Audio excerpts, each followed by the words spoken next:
परिसर अभ्यास भाग 2, इयत्ता 4, पाठ क्रमांक 16. दक्षिणेतील मोहीम. मोहिमेचा बेत. राज्याभिषेकाचा सोहळा पार पडला. पण हा आनंद फार काळ टिकू शकला नाही. राज्याभिषेकानंतर अल्पावधीतच 17 जून 1674 रोजी माँसाहेब मृत्यू पावल्या. शिवरायांचा मोठा आधार गेला. स्वराज्यातील सर्व प्रजेचा आधार शिवराय होते, परंतु शिवरायांचा आधार माँसाहेब होते.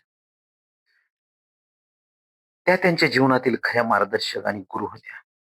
आईच्या मृत्यूमुळे त्यांना अतिशय दुःख झाले. परंतु दुःख करत बसणे त्यांना शक्य नव्हते. त्यांना स्वराज्याचा गाडा हाकायचा होता. शिवरायांनी कर्नाटक प्रांतावर स्वारी करण्याचा निश्चय केला. त्यांना आता आदिलशाहीची मुळीच भीती नव्हती, कारण आदिलशाही मोडकळीस आली होती. परंतु उत्तरेचा मोगल बादशाह औरंगजेब हा मात्र मराठ्यांचे राज्य नष्ट करण्यासाठी टपून बसला. तो स्वराज्याचा घास केव्हा घेईल याचा नेम नव्हता. मुघलांचे संकट स्वराज्यावर आले तर दक्षिणेतही एखादे मजबूत ठाणे असावे असा विचार शिवरायांच्या मनात आला होता. म्हणून त्यांनी दक्षिण आपल्या ताब्यात घेण्याचे ठरवले. या मोहिमेसाठी शिवरायांनी गोळकोंड्याच्या कुतुबशहाची मदत मागितली. त्याने मोठ्या खुशीने शिवरायांना मदत देण्याचे कबूल केले. या मोहिमेच्या मागे शिवरायांचा आणखी एक हेतू होता. त्यांचे सावत्र भाऊ व्यंकोजीराजे हे दक्षिणेतील तंजावरची जहागीर सांभाळून. वडिलांचे कर्नाटकातील जहागिरी त्यांच्याकडे होते. त्यातील काही वाटा व्यंकोजीराजांनी शिवरायांना दिला नव्हता. एवढेच नव्हे तर स्वराज्याबद्दल त्यांना फारसा आदरही नव्हता. ते शिवरायांशी फटकून वागत असत. त्यांची भेट घेऊन स्वराज्याच्या कार्यासाठी त्यांची मदत मिळाली तर पाहावी, हा हेतू शिवरायांच्या मनात होता. गोळकोंड्याला भेट. कर्नाटकात जाण्यासाठी शिवराय निघाले. गोळकोंड्याच्या अबुल हसन कुतुबशहा याने त्यांना भेटीचे आमंत्रण दिले. तेव्हा प्रथम कुतुबशहाच्या राजधानीला भेट देऊन मग दक्षिण दिग्विजयासाठी पुढे जायचे अशी त्यांनी योजना आखली. गोळकोंडा हीच कुतुबशहाची राजधानी होती. कुतुबशहाने महाराजांच्या स्वागतासाठी मोठी तयारी केली. भेटीसाठी खास तंबू उभारला. शिवराय राजधानीत येऊन दाखल झाले. त्यांचे दर्शन घेण्यासाठी रस्ते लोक दुतर्फा उभे होते. त्यांच्या पराक्रमाच्या बातम्या देशात चहूकडे पसरल्या होत्या. अफझल खानाचा वध, शाहिस्ते खानाची फटफजिती, आग्र्याहून सुटका या रोमहर्षक प्रसंगाची हकीकत देशभर पसरली होती. त्यामुळे तेथे महाराजांचे प्रचंड स्वागत झाले. घराघरातून लोक महाराजांना फुलांचा वर्षाव करत होते. लोकांचे स्वागत स्वीकारून महाराज कुतुबशहाच्या दरबारात आले. कुतुबशहा त्यांना समोर गेला. त्याने महाराजांना खास तयार केलेल्या सिंहासनावर आपल्या बरोबरीने बसवले. त्याने महाराजांच्या सत्कारात कशाचीही कमतरता राहू दिली नाही. स्वागत सत्कार स्वीकारल्यानंतर शिवराय कर्नाटक मोहिमेवर निघाले. जिंजी जिंकली.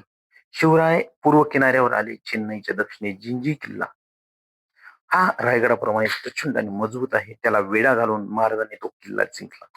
दक्षिणेश्वराचे एक मजबूत ठाणे तयार झाले. नंतर त्यांनी वेलोरच्या किल्ल्याला वेढा दिला. कित्येक महिने वेढा देऊनही किल्ला ताब्यात येईना. तेव्हा वेल्लूर जवळच्या डोंगरावर शिवरायांनी वेल्लूर जवळच्या डोंगरावरून शिवरायांनी त्या किल्ल्यावर तोफांचा मारा केला आणि किल्ला सर केला. त्यांनी कर्नाटकात एकूण 20 लाख प्रदेशाचा उत्पन्नाचा प्रदेश आणि कित्येक छोटे मोठे किल्ले जिंकले. व्यंकोजीराजांची भेट. महाराजांनी आपले सावत्र भाऊ व्यंकोजीराजे यांना भेटीसाठी बोलावले. नागपूरचे नेते आले. महाराजांनी त्यांचा योग्य सत्कार केला. त्यांची समजूत घालण्याचा प्रयत्न केला. स्वराज्याच्या कार्यात व्यंकोजीराजांनी सहकार्य करावे अशी त्यांनी गळ घातली. काही दिवस व्यंकोजीराजे महाराजांबरोबर राहिले, परंतु एका रात्री महाराजांना काही न कळवता ते तंजावरला निघून गेले आणि उलट त्यांच्या फौजेवरच त्यांनी हल्ला केला. तेव्हा महाराजांच्या फौजेने त्यांचा समाचार घेतला.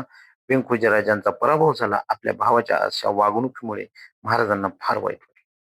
त्यांनी व्यंकोजीराजांना समजुतीची पत्रे पाठवली. जिंजीच्या दक्षिणेकडील काही प्रदेशही त्यांना दिला. त्यांची पत्नी दीपाबाई हिलाही महाराजांनी चोळी मागणीसाठी कर्नाटकातील थोडा प्रदेश दिला. महाराजांनी व्यंकोजीराजांना पत्रात लिहिले, परक्या शत्रूंचा भरोसा धरू नये, पुरुषार्थ गाजवावा. कर्नाटकातील विजय मिळवून महाराज रायगडावर परतले. या मोहिमेची दगदग जाणवत असतानाच महाराजांना जंजिऱ्याच्या सिद्धीविरुद्ध आरमारी मोहीम काढावी लागली. यावेळी महाराजांचे वय 50 वर्षाचे होते. 30-35 वर्ष त्यांनी सतत कष्ट केले होते. त्यांना कधीही विश्रांती मिळाली नाही. रयतेचा वाली गेला. तारीख 3 एप्रिल 1680. सर्वांना दुःख सागरात लोटून शिवरायांनी जगाचा कायमचा निरोप घेतला. रयतेचा वाली गेला. आपल्या हयातीत महाराजांनी केवढ्या घडामोडी केल्या. जबरदस्त शत्रूंना नमून महाराजांनी हिंदवी स्वराज्य निर्माण केले. अखिल भारतात महाराजांच्या कार्याला तोड नव्हती. महाराज थोर पुरुष, थोर राष्ट्रपुरुष होते.